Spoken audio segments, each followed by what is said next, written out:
Ooh, a cherry coke. Good afternoon, good morning, good evening. Hi creeps, welcome to Slams and Bobs, where it is finally time for the start of the Road to WrestleMania by British Wrestling Radio and Nixie Ray's Slams and Bobs.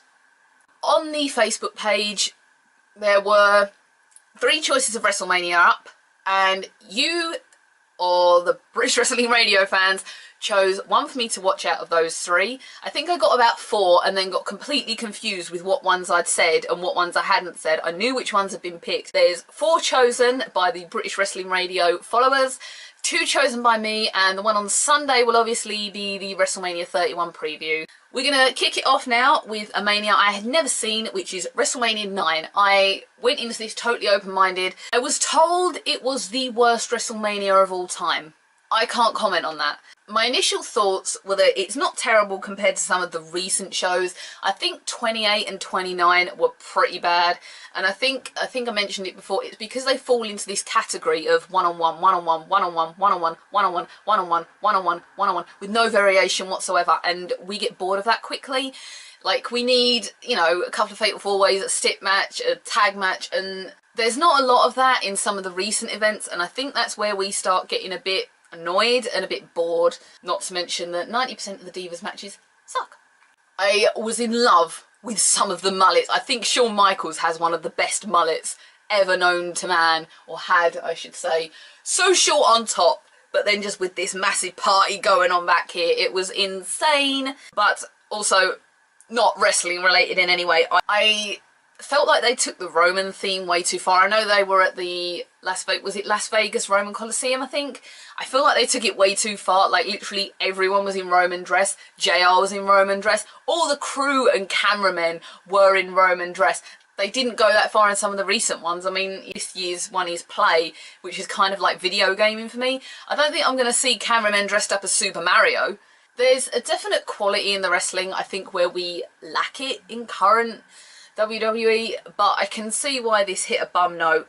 Some of the ends to the matches are a little sketchy, and for me it didn't hold my attention very well. It's not that I wasn't into any of the matches, because I just felt like some of them were a little bit slow, not to mention the Undertaker one with Giant Gonzalez. Speaking of Giant Gonzalez, I did not realise how tall that guy was. 7'7". Wow, I mean, he made Undertaker look like he was my height, and I'm 5'2". So that is a hard job to do. That, again, was kind of a bit of a sucky match. It was slow. It didn't look good. It's not Undertaker's finest match at all. It's certainly not one of his greatest, and I certainly won't remember it as such. I also wondered why he was brought down by Egyptians on a chariot. Like, if you're going with an Egyptian theme in a Roman Coliseum, at least put him in some kind of Egyptian, like a Horus mask or something, like, you know, the guy with the big beak, like, that would bring brains down from noses. We're going too far.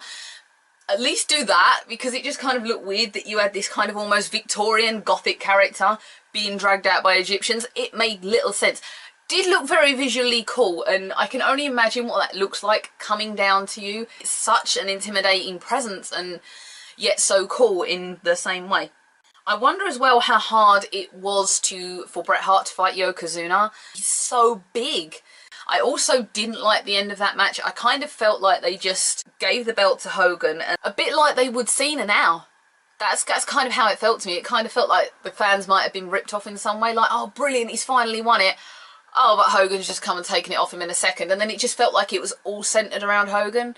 So for me, that was a bit of a negative. But in saying that, I am not the greatest Hogan fan anyway. All in all, I wouldn't call it the best WrestleMania, but at the same time, I wouldn't call it the worst. I think the theme was so overdone, but the mullets kind of made up for that.